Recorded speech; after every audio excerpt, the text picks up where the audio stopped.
mbokk yi salaamaaleykum ñu ngi leen di nuyu yéen ñëpp ci seen tur ak seen sant di rafetlu teewaay bi mais yow mën naa maa yaa ngi si jàmm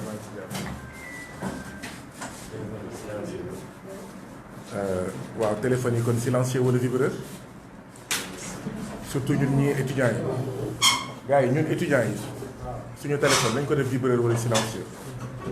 ba pare amul décroché pendant la conférence de presse léegi journalistes yi moom mun nañ génn waaye ñun ñu nekk boor bi ñun étudiants yi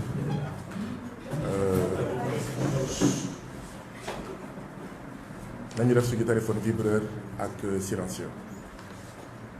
bu fekkee caméraman yi seen jumtuwaay yi pare na ñu commencé sinon dès à présent en attendant suñu mbokk Walf yi di installé wu di leen di nuyu yéen ñëpp di am mbégte dalal leen fii ci makkaanu FRAPP di makkaanu askan wi makkaanu askan wi nekk kon makkaanu suñuy doom suñuy rakk suñuy jarbaat donc makkaanu étudiants yi tey nag ñu am mbégte dalal leen yenn taskatu xibaar yi di jéggalu ci yéex a commencé bi parce que il est 10h30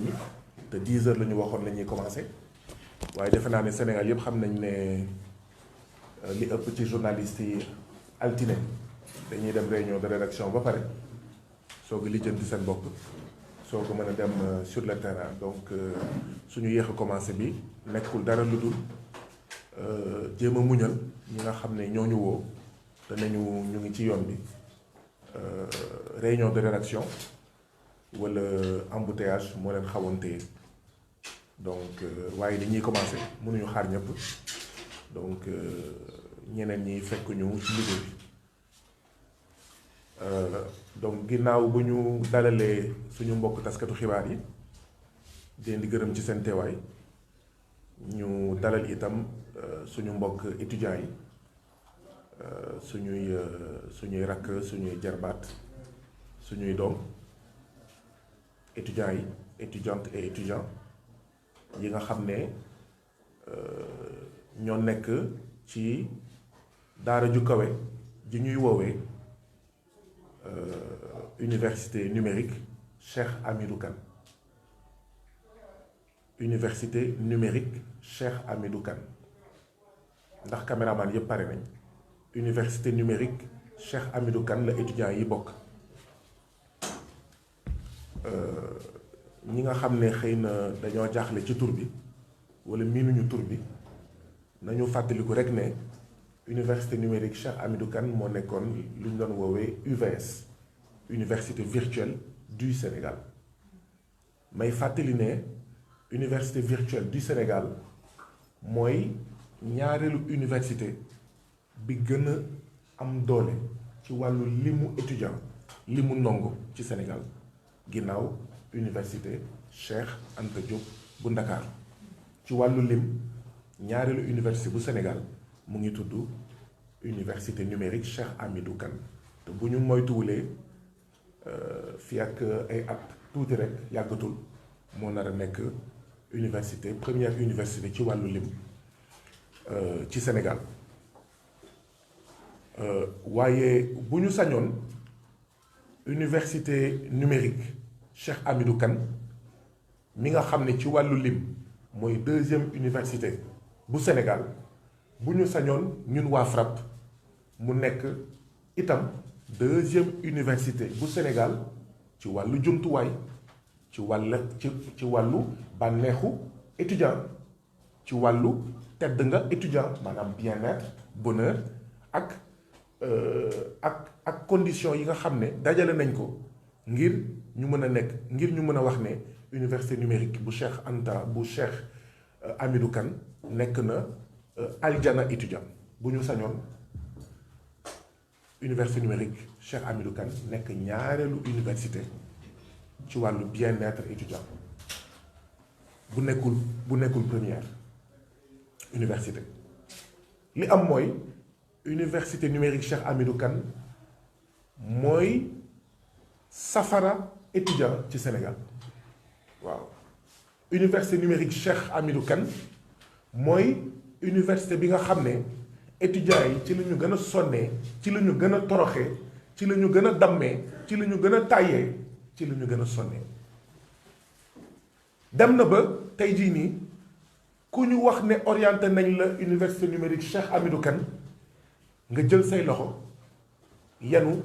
teg sa kaw bopp foofu la ñu toll tey jii nii te commencé wul tey ku ñu annoncé ne yow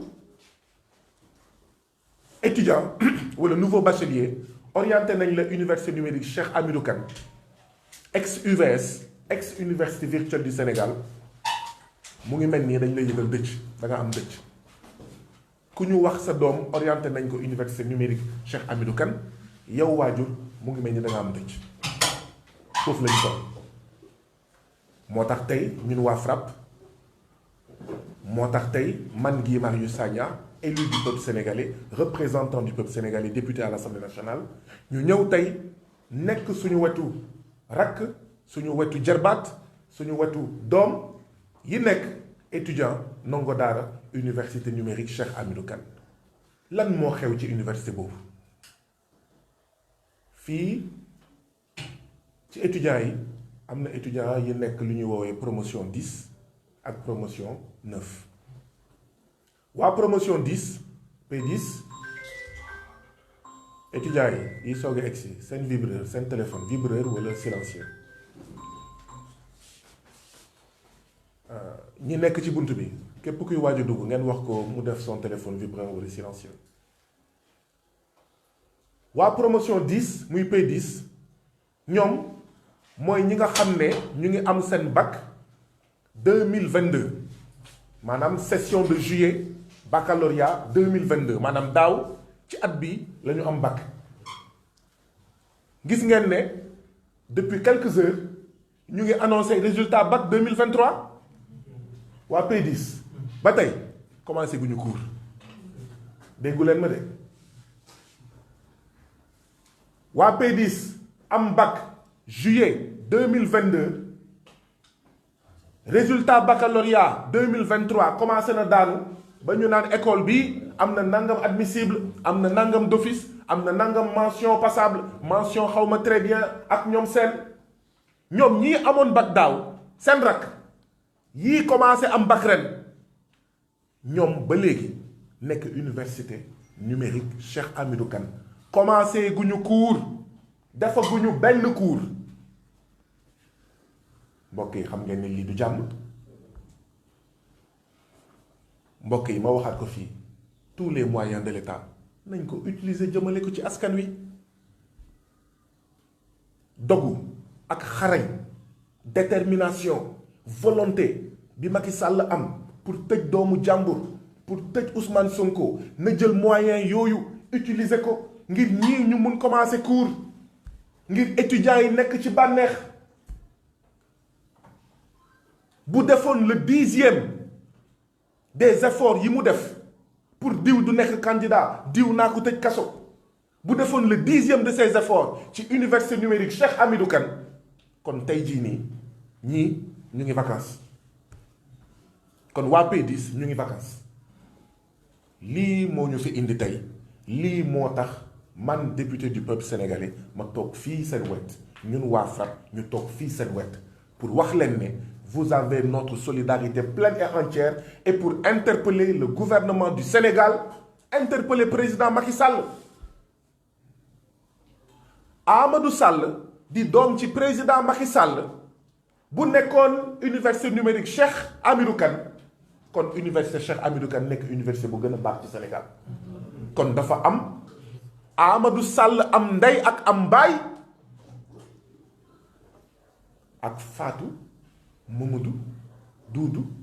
Aïssatou bu université numérique Cheikh Hamidou Kane amul ndey amul baay loolu nag dafa war a jeex te day jeex loolu moo ñu fi indi tey 1 an defuloo benn cours xam ngeen loolu mooy lan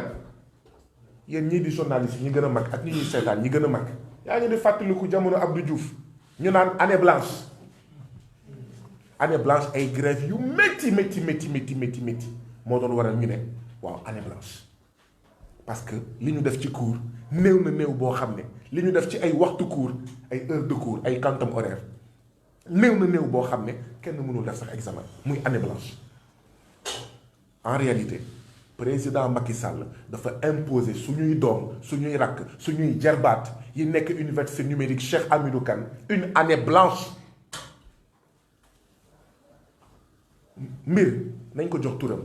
dañ leen imposer année blanche 2022 ba 2023 defoo cours waxuma évaluation de nooy defee évaluation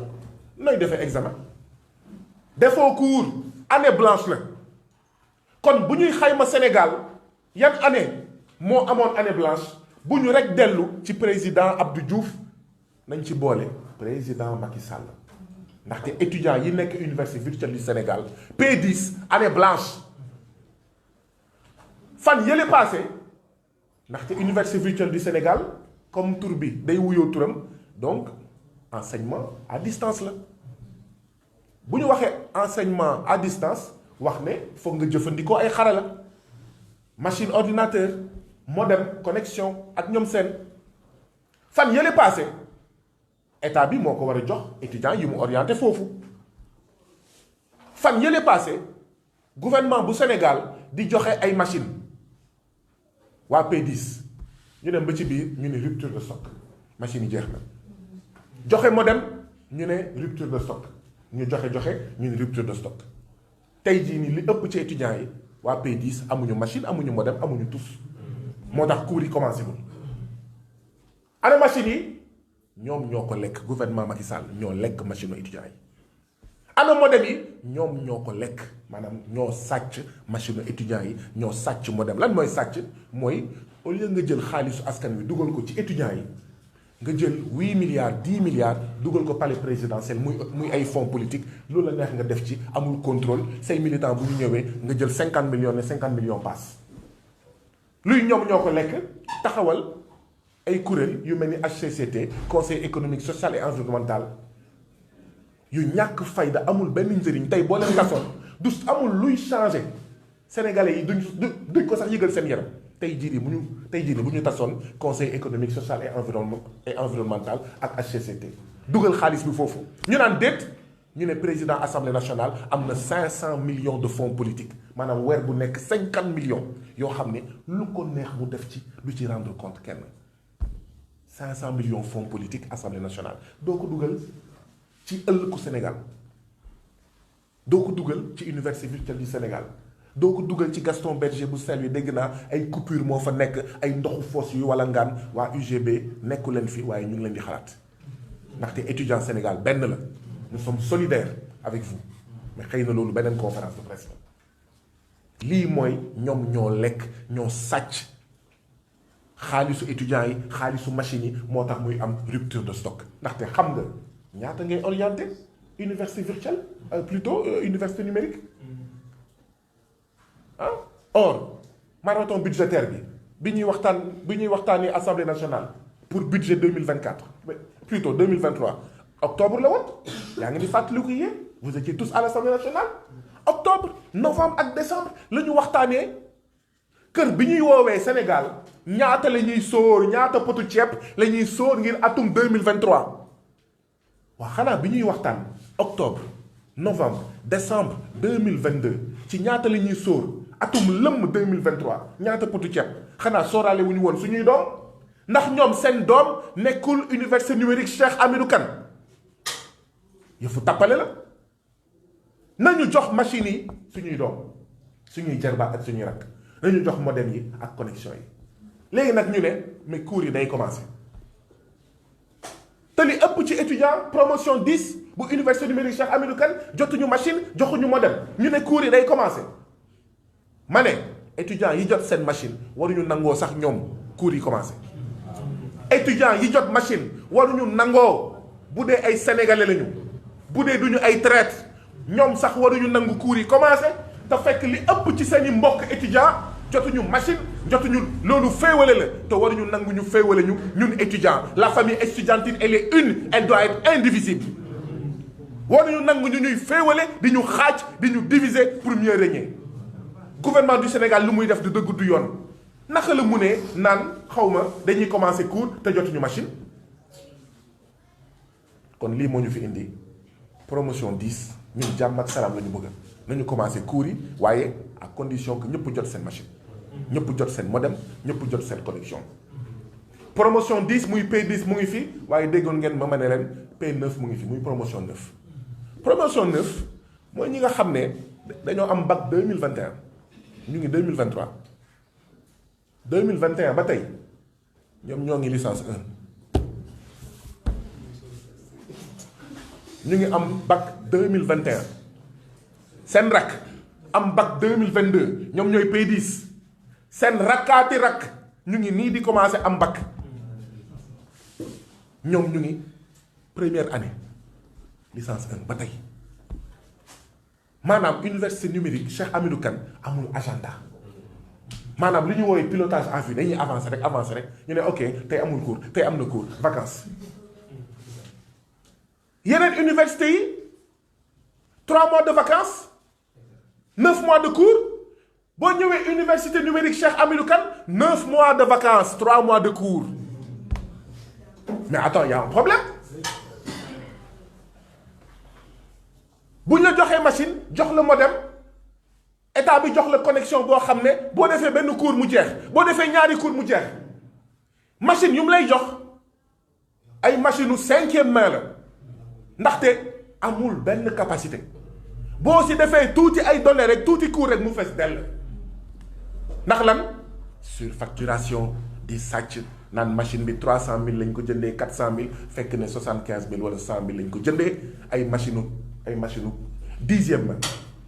lii la ñu wax ne ñun du ñu nangu étudiant am ndey ak étudiant amul ndey du ñu nangu fi étudiant am baay ak étudiant amul baay du ñu nangu ñu sacrifier suñuy doom suñuy jarbaat ak suñuy rakk ndaxte ñoom ay doomu béykat lañu ay doomu sàmmkat lañu ay doomu ouvrier lañu ay doomu néew di doole lañu ñu leen di traiter en citoyen de seconde zone ñu leen di traiter en étudiant de seconde zone qui n'ont aucun droit duñ ko nangu mënul am fii 2 Sénégal Macky Sall li muy def 2 Sénégal duñu nangu mu teg ko suñuy doom suñuy jarbaat ak suñuy rakk yi nekk université numérique Cheikh Hamidou Kane ñun ñoo doon wax ne université virtuelle du Sénégal UVS li muy tekki mooy université des vies sacrifiées buñ ko waxee ñuy kaas mais une année blanche mooy une année de vie sacrifiée nga am bac daaw say rakk am bac yow ba tey dafa goo benn cours loolu mooy une année de vie sacrifiée comme xam naa lu ñuy naan UVS mooy université des vies sacrifiées neexu leen naxari na leen ñu changer tur gi waaye loo munti changer tur gi am na solo ndaxte Cheikh Hamidou Kane c'est un grand sénégalais mais loolu amul solo li am solo mooy ndax les pratiques continuent ndax nekkinu étudiants yi soppeeku na ak ak coppite bi ñu indi ci turu daara ju mag ja loolu mooy solo bi waaye bu fekkee da ngay changer tur bi et les pratiques d'oppression des étudiants demeurent amul dara lu ci changer donc lii daal mooy suñu tànk tey mooy suñu taxawaay tey université numérique Cheikh Hamidou Kane nga war a def licence 3 en 3 ans 5 ans 4 ans 5 ans boo moytul sax 6 ans pour def licence 3 li ñu bëgg mooy dañoo bëgg agenda bu leer naññ comme yeneen université yépp waaw ñu xam ne université numérique Cheikh Hamidou Kane bés sàngam lay ubbi période sàngam am na évaluation premier semestre période sàngam am na évaluation deuxième semestre période sàngam ñu jël vacances période sàngam école université ubbiwaat loolu la ñu bëgg mais parce que ñun ay étudiants lañu on a 18 ans 19 ans 20 ans 21 ans 22 ans ngeen jàpp ne yéen ñii ñu dénk réew mi ñoom étudiants yi da ngeen di diri seen ndong te ñoom du ñu taamu seen ndong fu muy dal dafay jeex moo tax nag li étudiants yi pare pour def ñun waa FRAPP man député représentant du peuple sénégalais député à l'Assemblée nationale pare naa pour ànd ak ñoom pare nañ pour ànd ak ñoom def ko wax ji nag bu doyul fan yii di ñëw ñun étudiants yi dinañ def gatsa gatsa waaw da ngeen ñu jox suñu machine wala ñu gatsa gatsa da ngeen ñu jox suñu modem wala ñu gatsa gatsa du yelwaan suñu xaalis la suñu xaalisu baay ak ndey yiy fay l'impôt ak taxe moom lañ leen dénk pour ngeen jox ñu machine modem ak ñoom seen li ma wax nii yëpp nag du dara étudiants yi dinañ waxal seen bopp te li ñuy wax moo ëpp solo man li ma wax ba noppi ñu jox kàddu gi Mactar Ngom ñetti porte parole la ñu am tey Mactar Ngom Elisabeth Mariane Mendy ak Bara Dia ñoom ñooy seen porte parole tey dinañ wax loo xam ne man sax xamuma ko ci seen condition defe naa ne que nettali ci gémmiñu boromam la dàqee donc ñu jox kàddu gi immédiatement à Mactar Ngom. Mactar, tu as ta famille.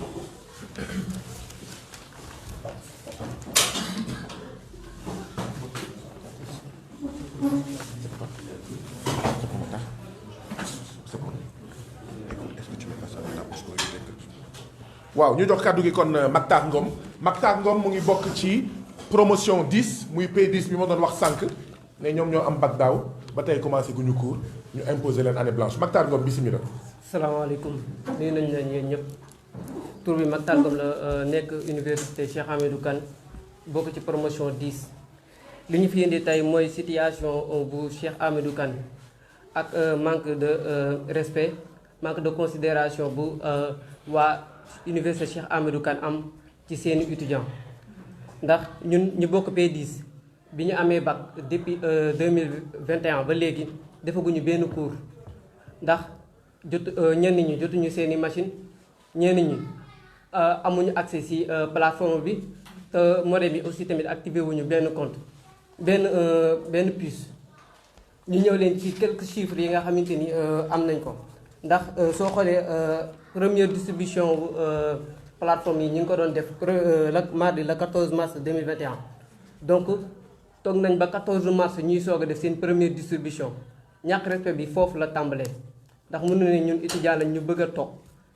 ba 14 mars distribuer guñu benn machine wala benn outil de travail te ñun ci outil de travail la ñuy mën a jëfandiku ngir mën a def suñuy cours bi ñu tàmbalee seeni distribution le 14 mars ñu ngi koy jeexal début weeru koor bi parce que suñu xoolee weeru koor bi mi ngi tàmbali 23 mars côté yooyu la tàmbali donc soo calculer 14 mars ba 23 mars ñoom ci une semaine ak lu teg la ñu distribuer te machine yi ñu doon distribuer surtout P9 la woon ay aspect inside la soo si defee ñeenti logiciel machine bi commencé di ralentir ñàkk respect foofu lay mën a yam bi ñu demee ba commencement wu weeru koor gi ñu ne machine yi dafa jeex foog ñu xaaral benn stock comme ñun loolu la ñuy wax ñu toog xaar bi ñu xaaree xaar ba nga xam ni weeru koor gi passé na korite gi passé ba ñuy préparé tabaski ñu gisuñu dara ñu ne donc jug jot na ci lañ commencé ñun ñuy revendiquer ñuy kaas di kaas ba affaire yi ñoom xam naa dañoo bañ mu yëg ci kaw ñu annoncé que ni stock bi ñu war a jox stock ordinateur yi ñu war a jox ñëw nañ ci lañ annoncé que ni le 24 mai 2023 bi dinañ commencé seeni deuxième distribution bi ñu commencé le 24 mai 2022 seeni distribution ñu ngi ñuy jox ay Lenovo yi nga xamante ni disque dur bi 115 giga la 115 giga nga jox ko ay étudiants yi nga xamante ni ñeneen ñi ngi nekk développement web ñeneen ñi ngi nekk multimédia ñeneen ñi ngi nekk AGN nga bëgg leen jox ay machines yi am 115 giga la ñu war see installer ay logiciel war see def seeni données war see def vidéo cours yi loolu mënul nekk c'est impossible mais comme li ñuy wax rek ko amul yaay nàmp maam te dëkk bi moom yaakaar nañu ku yuuxuwul sa aajo du faju moo tax ñu jël ko ñu noppi wante li ñu fi gën a indi tey mooy que bi ñu commencé distribution machine yooyu noonu mooy le 24 mai dañoo distribuer presque un mois matu sa un mois ñu ne waat machine yi jeex na léegi bi ñu amee ay chiffres mooy que ndax fédération bi defoon na benn compte rendu ñun waruñu ba xam chiffres yooyu mu officiel mais ñun loolu si loolu lañ mën a jàpp ndax nee nañ administration bi ñoo leen ko jox ñu ne ci ci 21 984 étudiants yi nga xam éligible nañ ñooñu ñoo def cours transversaux yi ba mën a am machine ndax am na étudiants yi nga xamante ni éligible ñu pour am machine loolu dañ koy leeral. am na étudiants yi nga xamante ni ñu ngi ci université Cheikh Amadou Kane ñooñu nee na matale wuñu seen i cours transversaux kon duñu am machine université Cheikh Amadou Kane ak ñoom waruñu am machine. donc ci 21 984 étudiants yi war a am machine nee na 18 624 ñoo ci am 3 395 ñoo amagul machine. léegi ñoom ñu def seen i communiqué ñoom day commencé seen i cours ñu ne leen loolu mënul nekk parce que suñu commencé cours yi te 3 395 étudiants ba léegi jotaguñu seen outil de travail mooy que dañoo bëgg a sacrifier 3 395 ci chiffres yu ñuy jox ndax ñun loolu lañ leen jàpp mais si luñ jàpp ëpp na loolu ñu amagul outil de travail ëpp na ko fuuf mais comme loolu la ñu mën a jox si loolu lañ mën jàpp ñu ne ñun duñu nangu loolu parce que mënuñu ne ñi jot nañ seen i outil de travail dañuy def cours ñu war a seetaan ñu nit ñu sacrifier 3 395 ci dëkk bu mel ni Sénégal duñ ko mës a nangu ñu ne leen cours yi mënul tàmbali fii ak étudiants yëpp jotuñu seen outil de travail cours yi mënul commencé fii ak modem yëpp activé wuñ ko ñu dem seeti leen pour waxtaan si ñu tontu ñu ay tontu yi nga xamante ni du tontu jox cër ndax ñoom bi ñu leen waxee loolu dañ ñu ne étudiants yu amul outil de travail nañ dem àbb ji machine wala ñu ñëw si ñu àbbal leen machine bu fekkee ñu amul connexion amuñu tamit lu ñu jëndee connexion nañ dem uti connexion wala ñëw si ñu partager leen wifi bi. ñu ne leen loolu mënul nekk parce que soo xoolee machines yi nekk si UNO yi bariwul mënul servir étudiants yëpp te machines yu nekk si UNO yi tamit baaxul pour waxante dëgg ñun moom la ñu defee suñu cours informatique soi-disant informatique machines yooyu baaxul. ñu ne aussi tamit connexion bi nga xamante ni benn nit su si connecté mu yeex ay étudiants yu bari dañoo mën a àndandoo defandoo ci cours en ligne loolu mooy sacrifier élèves ñu ne leen joxoo leen ñu cër donc dinañ génn ñu kaas ñu xeex ba cours du am fii ak machine yëpp wala outil de travail yëpp jotuñu si. ndax soo xoolee université Cheikh Amadou Kane mooy université bi nga xamante ni ñoo gën a ñàkk jox cër seeni étudiants. université Cheikh Amadou Kane mooy université bi nga xamante ni mooy seule université bi nga xamante ni seeni UNO yi amuñu ay restaurant parce que ñun sooy def cours transversaux yi soo fa génnee da ngay dem wari ji loo lekk te heure bi nga wari ji lekk lu lay may si kon si waxtu ay 5 minutes lay mat wala dara bu fekkee ñi ñu nekk UNO bu Pikine soo génnee si route nationale bi ngay jéggi loolu wóorul ak étudiants yi te soo demee ñëw dañ naan la lekk du dugg si biir UNO bi loolu tamit dañ ko war a kaas. ñu wax ci ñu généraliser problème yi nekk ci université Cheikh Amadou Kane soo xoolee université Cheikh Amadou Kane comme honorable nu mu ko waxee amul calendrier ba léegi amuñu calendrier examen bu fixe suñu xoolee tamit cours yi dafa yeex ndax cours suñ ko de cours ñi nekk ñi am bac 2021 ba léegi licence 1 lañ nekk soo xoolee connexion bi dafa ndaw ndax 7 giga lañ ñuy jox te 7 giga soo si defee ñaari cours 4 heures de temps mu jeex takk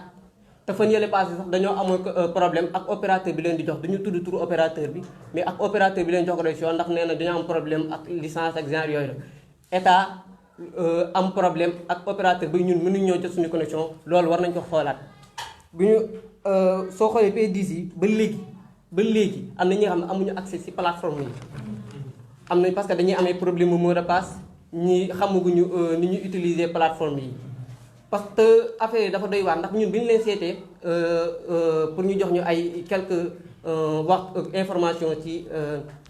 machines yi ñoom dañ ne machines yi am na ñi nga xamante ni mi ngi seen see jam ñaajo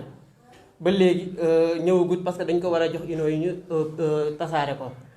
ñu demaat laaj yéen ñu ne machines yi mi ngi ñëw mais duggagul Sénégal parce que dafa am problème douane man laaj yéen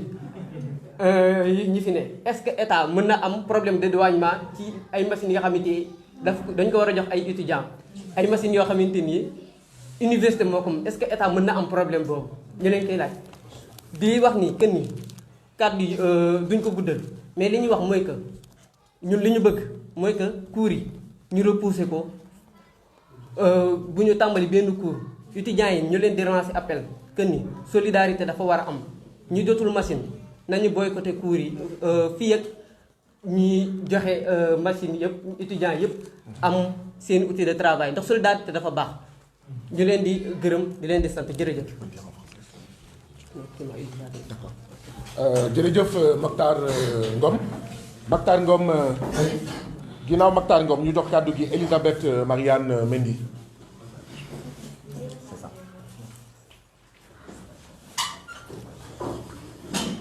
Je ne savais pas en fait que c'est vous qui faisiez la version française. Je lui ai demandé de traduire en français. Il m'a dit que c'est vous qui faisiez la version française. C'est bon, c'est pas grave, parlez en français.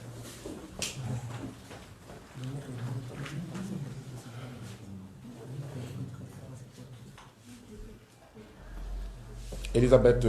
Mariane Mendy, bismillah. Bonjour tout le monde. Je vais parler sur le calendrier universitaire. Nous voyons que l'université numérique Cheikh Hamidou Kane n'a pas un calendrier universitaire exact. Par rapport aux autres universités, comme l'université Cheikh Anta Diop, qui a un calendrier fixe, les étudiants font les cours normalement, alors que nous, les étudiants de l'université Cheikh Hamidou Kane, nous n'en avons pas. Nous exigeons un calendrier fixe pour qu'on puisse faire nos cours dans les délais et qu'on puisse avoir des vacances comme tout le monde. Parce qu'on ne peut pas concevoir un étudiant qui a eu le bac en 2021 qui soit toujours en licence 1, alors qu'un étudiant qui a eu le même bac en 2021 qui est orienté à l'université Cheikh Anta Diop soit en licence 2. Si ce n'était pas les émeutes, les étudiants de l'université Cheikh Anta Diop de 2021 seraient en leur deuxième semestre de leur licence 2, alors que nous en sommes à notre première année. Donc nous croyons que cela c'est pas normal et vous tous ici vous en rendez compte. Voilà. Et les étudiants de la P10 qui sont des étudiants qui ont eu le bac en 2022 qui n'ont toujours pas démarré leurs cours alors que les examens de baccalauréat de 2023 commencent à sortir. De ce fait, nous pensons qu'un calendrier fixe qui montre que les cours doivent se dérouler de telle période à telle période, des vacances de telle période à telle période doivent être prononcées.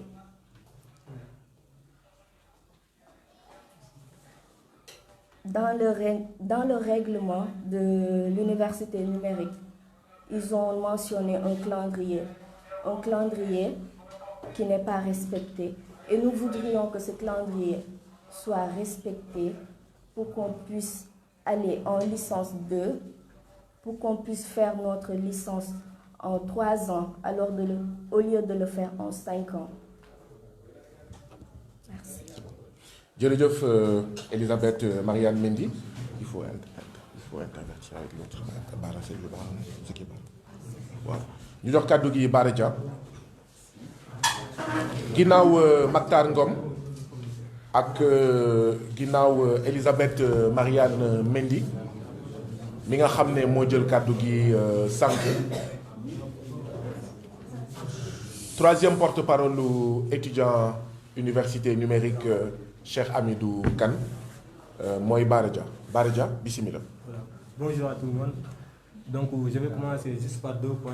D'abord, je voulais juste attirer l'attention gars juste sur benn chose. Mooy ni que avant internet amutoon donc il y a des choses yi nga xamante ni pour nga def ko sans perdre du temps. Voilà, mais depuis que internet amee aussi maanaam li nga mënoon def pendant 1 an mu nga ko def en 6 mois ou bien li nga mënoon def en 2 heures de temps mu nga ko def en 30 minutes. Léegi donc je vous pose la question ñu ne université bi nga xamante ni tey internet lay jàngee voilà donc moom amul déplacement amul dara il suffit juste que nga connecté pour nga mën a def cours def say programme. Mais pourquoi donc ñi nga xamante ni tey maanaam pour ñu def cours il faut que ñu dem ci ay lieux donc ñoom ñoo ñu raw alors que xam nañu ne ak internet lépp li nga mën a def ci 1 an mu nga ko def ci 6 mois ou bien 4 mois. te aussi tamit tey booy xool comme lu ñu fi jaar wax UVS moo nekk université bu gën a yéex Sénégal parce que wax nañ ko 2021 ñun nañ am bac mais ba tey ñu ngi licence 1 licence 2 bi commencé guñ ko ñi nga xamante ni tey après ñoo si topp waa P10 commencé guñ ñi nga xamante ne incha allah ñoo nar a am bac ñoom ñooy waa P1 tu vois donc retard boobu am aussi est-ce que baax na tamit si benn pays bi ñu naan pays le Sénégal quoi pays boo xam ne dafay tendre vers l'émergence voilà. Autre chose aussi dama bëggoon juste focaliser sur benn point bi nga xamante ni tey c'est essentiel boo xamante ni tey maanaam gars yu bëri dañu koy souligner et que c'est important te loolu dafay pousser étudiants yu bëri à ce que tey ñuy abandonner soit ñuy bàyyi jàng wala ñuy def autre chose muy ne que parfois bu ñu defee examen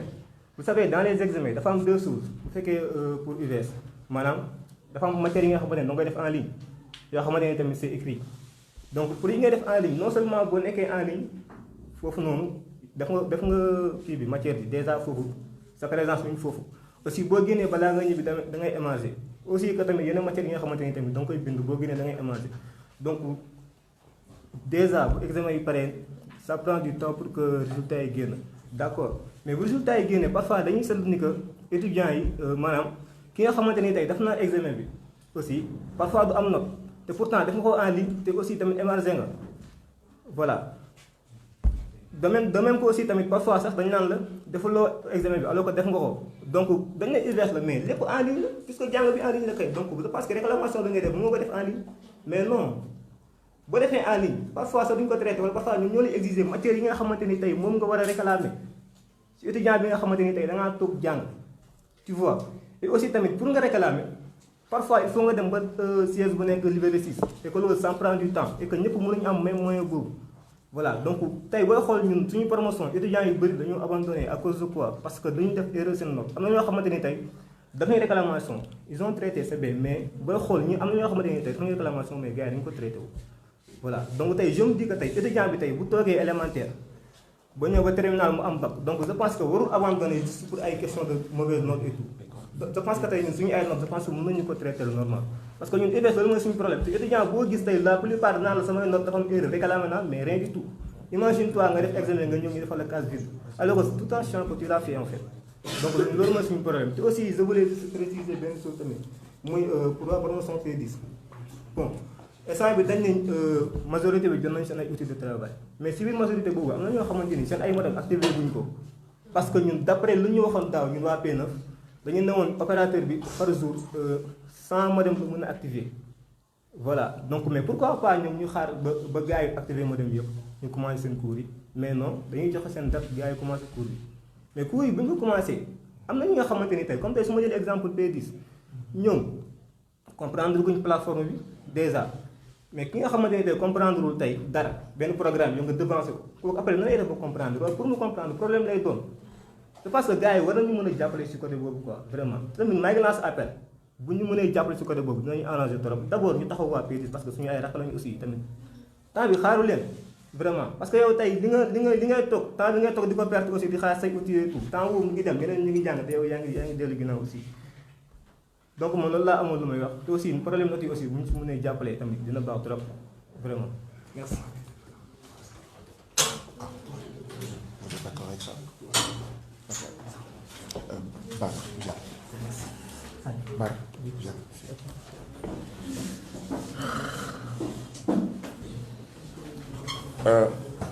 Nous sommes venus, nous membres du FRAPP et nous députés à l'Assemblée nationale du Sénégal, exprimer toute notre solidarité. Elisabeth Marianne Mendy, il faut prendre les noms de bavards, s'il te plaît. Il faut me prendre le nom des bavards. Et après, on va faire du temps de par 4. Quand on parle, la qualité en fait du travail des journalistes qui ont pris la peine de venir donc à cette conférence de presse, cette qualité ne sera pas très bonne. Donc aidons-les à nous aider. Et la meilleure manière de les aider à nous aider, c'est quand même nous qui les avons invités pour qu'ils nous écoutent, qu'on ne fasse pas trop de bruit qui pourrait entacher la qualité de notre travail. Donc nous sommes venus ici, nous membres du FRAPP, nous députés du peuple sénégalais, représentants du peuple, exprimer toute notre solidarité à nos enfants, à nos neveux et nièces, à nos frères et sœurs étudiants à l'université numérique Cheikh Hamidou Kane qui vivent une situation sans nom. Figurez-vous que dans cette université-là, ceux qui ont eu le bac depuis l'an passé et qui ont été orientés dans cette université n'ont toujours pas, au moment où nous parlons, après une année, après 12 mois, n'ont toujours pas commencé leur cours. Alors que leurs camarades étudiants orientés dans les autres universités qui ont eu leur bac l'an passé sont aujourd'hui peut-être en train de se préparer à faire leur deuxième année. Eux, orientés depuis l'an passé, en première année de l'université numérique Cheikh Hamidou Kane, n'ont toujours pas commencé un seul cours, n'ont toujours pas rédigé une seule phrase. Nous sommes venus pour dénoncer ça. Nous sommes venus pour dire que c'est inacceptable. Nous sommes venus pour dire qu'il ne saurait y avoir en République un 2 poids 2 mesures. Inacceptable, intolérable. Que tous les étudiants de ce pays, quelle que soit leur origine sociale, quelles que soient les classes sociales auxquelles ces étudiants-là appartiennent, doivent être traités en République de la même manière. Et que si le président Macky Sall et son gouvernement veulent comprendre pourquoi la jeunesse de ce pays est en rébellion, pourquoi la jeunesse de ce pays se révolte, eh bien, une de ces explications, c'est le traitement dont cette jeunesse fait l'objet dans notamment une université comme Université numérique Cheikh Hamidou Kane. Vous ne pouvez pas traiter comme ça votre jeunesse et penser que votre jeunesse va rester gentiment, calmement, douillettement dans sa maison, dans sa chambre. Quand vous traitez votre jeunesse comme ça, alors que vos propres enfants, vous ministres, vous députés, vous président de la République, vous membres du HCCT ou du Conseil économique, social et environnemental sont dans de bonnes conditions, ne sont même pas au Sénégal, sont dans des universités étrangères, vous traitez comme ça votre jeunesse et vous voulez que votre jeunesse soit gentille et vous voulez que votre jeunesse ne se révolte pas? Parce que oui, cette situation-là, elle est indécente, elle est insultante et elle est donc révoltante. Nous demandons au gouvernement, nous demandons au président Macky Sall de régler le problème de la promotion 10 de l'université numérique Cheikh Hamidou Kane dans les meilleurs délais. Et régler le problème, ce n'est pas de distribuer à certains étudiants des machines et à d'autres ne pas leur donner de machines. Régler leur problème, ce n'est pas après avoir réglé, après avoir donné à certains étudiants des machines, de dire que vous allez commencer les cours alors que d'autres étudiants n'ont toujours pas reçu leurs outils de travail, machines, modems, etc. que devrait leur donner votre gouvernement, votre État. Régler le problème des étudiants de la promotion 10 de l'université numérique Cheikh Hamidou Kane, ce n'est pas de dire de manière irresponsable aux étudiants n'ayant pas reçu encore ni machine, ni modem, ni rien, allez emprunter des machines, allez emprunter des modems, allez trouver de l'argent, d'accord, pour acheter la connexion que nous, État, nous sommes incapables aujourd'hui de vous donner. Nous n'accepterons pas que la vie de cette jeunesse, que l'avenir de ces étudiants, qui sont nos enfants, nos sœurs et nos frères, nos nièces et nos neveux, soient sacrifiés. Dans cette salle-là même, nous avons régulièrement dit que l'UVS, Université virtuelle du Sénégal, signifiait aussi Université des vies sacrifiées. Nous dénonçons la posture du gouvernement de la République du Sénégal, son irresponsabilité qui a imposé à nos enfants une année blanche. Oui, parce qu'il s'agit d'une année blanche, n'ayons pas peur des mots. Une année blanche parce qu'une année après avoir été orientés, 12 mois après avoir été orientés, ils n'ont fait aucun cours. Comment ils vont rattraper cette année? Cette année est perdue, à jamais, du fait de l'irresponsabilité d'un gouvernement qui préfère faciliter le dédouanement d'armes avec lesquelles on tue, on assassine, on réprime le peuple sénégalais, plutôt que de faciliter le dédouanement de machines et de matériel destinés à des étudiants. C'est tout simplement scandaleux. Nous ne l'accepterons pas. Si le problème des étudiants de la promotion 10 de l'université numérique Cheikh Hamidou Kane n'est pas réglé dans les meilleurs délais, eh bien, nous n'aurons pas d'autre choix que d'être à leur côté dans une manifestation dans la rue pour exiger un meilleur traitement, pour exiger que l'étudiant sénégalais soit respecté, pour exiger que l'étudiant sénégalais orienté à l'université numérique, Cheikh Hamidou Kane, soit respecté. Mais nous sommes aussi solidaires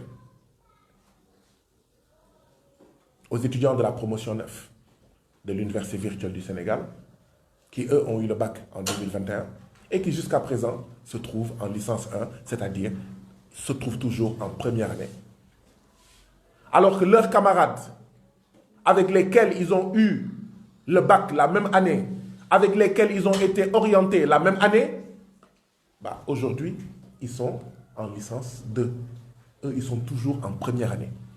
Donc, ce pilotage à vue qu'il y a au niveau de l'université numérique Cheikh Hamidou Kane doit cesser.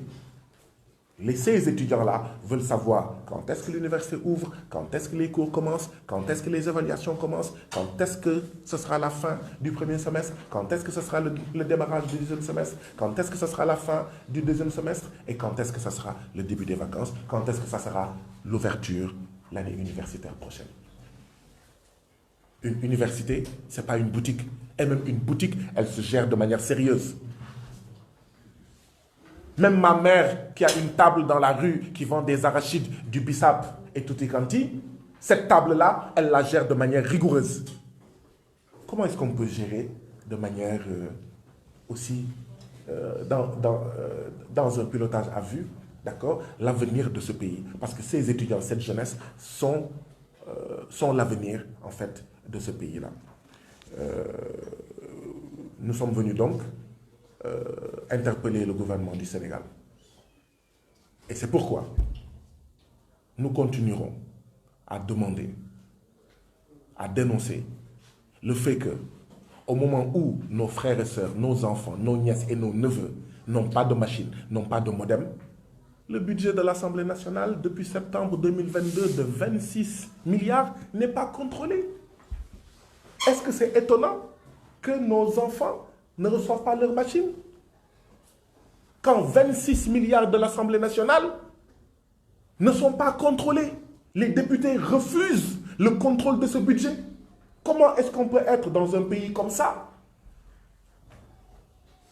où suñu dara motul, nous n'avons pas assez de rues, nous n'avons pas assez d'électricité, nous n'avons pas assez d'écoles, nous n'avons pas assez d'universités. C'est d'ailleurs parce que nous n'avons pas assez d'universités que l'université virtuelle du Sénégal, qui est devenue université numérique Cheikh Hamidou Kane, a été ouverte. Comment dans un pays où vous n'avez pas suffisamment d'hôpitaux, vous n'avez suffisamment de rien, on dit 26 milliards de francs CFA de l'Assemblée nationale depuis septembre 2022, on refuse son contrôle. C'est une insulte à ces étudiants. C'est une insulte à nos enfants. C'est une insulte à nos nièces, à nos neveux qui sont là. Et donc, ce n'est pas sorcier. Nous n'avons pas besoin d'être selbédon pour comprendre que mais l'argent qui devrait aller à l'université virtuelle du Sénégal, en termes de machines, en termes de connexion, en termes de modem, etc., mais a été volé, a été détourné. Et il est détourné, il est volé cet argent-là parce qu'on refuse son contrôle, parce qu'on y a posé le coude. Nous devons à nos enfants une gestion démocratique, une gestion transparente des milliards des Sénégalais constitués de taxes et d'impôts de leurs pères, de leurs mères et d'eux-mêmes. Donc nous interpellons le gouvernement du Sénégal. Ce n'est pas parce que ce sont des enfants qu'on va les traiter comme ça. Et nous, leurs parents, nous ne nous laisserons plus faire. Nous n'accepterons plus que nos enfants qui sont à l'université numérique Cheikh Hamidou Kane continuent à être traités ainsi. Et donc, si ailleurs et sur d'autres questions, les gens parlent de gatsa-gatsa, mais s'ils ne reçoivent pas leurs machines dans les meilleurs délais, on va faire du gatsa-gatsa. Pour recevoir nos machines, pour recevoir nos modèles. Parce que trop, c'est trop. Cette situation ne peut plus durer. Imposer à nos enfants une année blanche parce que ce ne sont pas vos enfants qui sont dans des universités étrangères, qui sont dans des universités, d'accord, où on paye dans ce pays-là, dans des universités privées. Mais la virtualité devrait faciliter les choses, devrait accélérer les choses. Mais paradoxalement, c'est dans cette université virtuelle du Sénégal qu'on met plus de temps à faire une année de cours, qu'on fait plus de temps à avoir sa licence 3. Alors que dans les autres universités qui ne sont pas virtuelles, il faut 3 ans pour avoir sa licence 3. À l'université numérique Cheikh Hamidou Kane, il faut 4 ans minimum, voire 5 ans pour avoir sa licence 3. Trop, c'est trop. Trop, c'est trop. Et nous exprimons encore une fois notre solidarité à nos nièces et neveux, à nos frères et sœurs et à nos enfants de l'université numérique Cheikh Hamidou Kane. Cette salle, elle est trop petite. Parce que quand on a dit qu'on allait organiser cette conférence de presse pour la promotion 9 et 10, mais toutes les promotions, on dit que mais nous, on a des problèmes.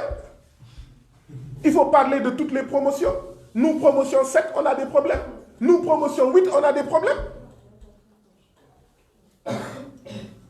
Finalement, l'université numérique Cheikh Hamidou Kane, c'est l'université à problème. On forme nos enfants pour régler les problèmes du Sénégal et de l'Afrique, pour qu'on soit un pays développé, pour qu'on soit un continent développé, respecté et prospère. Et on les maintient dans des problèmes. Mais c'est comme ça qu'on pousse nos enfants à prendre les pirogues de l'immigration irrégulière. C'est comme ça qu'on pousse nos nièces et nos neveux à prendre les routes du désert du Sahara. C'est comme ça qu'on assassine les Sénégalais dans la mer Méditerranée. Parce que quand vous voyez 12 mois de votre vie sacrifiés du fait d'un gouvernement irresponsable qui préfère s'en mettre plein les poches plutôt que de donner des machines, des connexions, des modems à ses étudiants, ce qui leur revient de droit. Mais on tue l'espoir en eux. On sème le désespoir en eux. Et on les pousse sur les chemins de l'immigration irrégulière, avec son lot et son cortège de morts dans l'océan Atlantique, dans le désert du Sahara, dans la mer Méditerranée. Et c'est comme ça que vous faites pour que les Noirs ne soient pas respectés, y compris sur leur continent. Parce que c'est comme ça qu'on pousse nos enfants à aller en Tunisie, où on fait la chasse à l'homme noir, alors qu'ils auraient pu rester dans leur pays et tekki dans leur pays. C'est comme ça qu'on les pousse dans des pays, Maroc, Tunisie, dirigés par des êtres humains comme nous. Qu'est-ce que les Marocains et les Tunisiens font dans leur pays que nous, Sénégalais, nous ne pouvons pas faire dans notre pays pour maintenir notre peuple dans des conditions acceptables, dignes? Donc vous avez notre solidarité. Nous sommes massa ouad bu baax a baax. Yéen waa P10, yéen waa P9, yéen waa P nangam nangam, yéen waa daanaka ci benn kaddu, yéen waa université numérique Cheikh Hamidou Kane yéen ñëpp ñu ngi leen di massawu bu baax a baax. da leen di wax ne seen naxar mooy suñu naxar, seen métit mooy suñu métit. Tey nag dañoo ñëwoon pour wax ak yéen, dañoo ñëwoon pour artu, jàmm nag la ñu bëgg, jàmm la ñu bëgg de. Mais les gars yi di wax rek no justice no peace, pas de justice pas de paix. La justice c'est jox leen xale yi seen machine te ngeen bàyyi lekk machine u xale yi, jox leen xale yi seen modem te ngeen bàyyi di wan modemu étudiant yi. Loolu mooy justice de, loolu mooy jàmm de. Mais bu ngeen ko defulee ngeen bëgg xale yi toog seen kër ak seen néeg di xaar yàlla. Non duñu toog suñu néeg, duñu toog suñu kër, jàmm la ñu bëgg. ngir jàmm nag am na ngeen doxal yoon mooy na ñëpp jot seen machine pour cours yi mën a démarrer, na ñëpp jot seen machine seen modem pour cours yi mën a démarrer. Seen connexion 7 giga yi nag dafa tuuti. waaw yéen gouvernement du Sénégal la ñuy waxal, yow président Macky Sall, son excellence monsieur le président Macky Sall, yow la ñuy waxal. 7 giga connexion ci ay étudiants yoo xam ne lépp lu ñuy def ci connexion lañ koy def dafa tuuti, yow sax xam nga ko. kon yokku leen connexion bi. xaalisu askan wi na dugg ci askan wi, xaalisu askan wi na dugg ci yitte askan wi. Est-ce que am na ay laaj? Bu amee ay laaj suñu mbokk Mactar Ngom, Elisabeth Mariane Mendy ak Bara Dia seront heureux de répondre à vos questions. Est-ce qu'il y a des questions? Dafa mel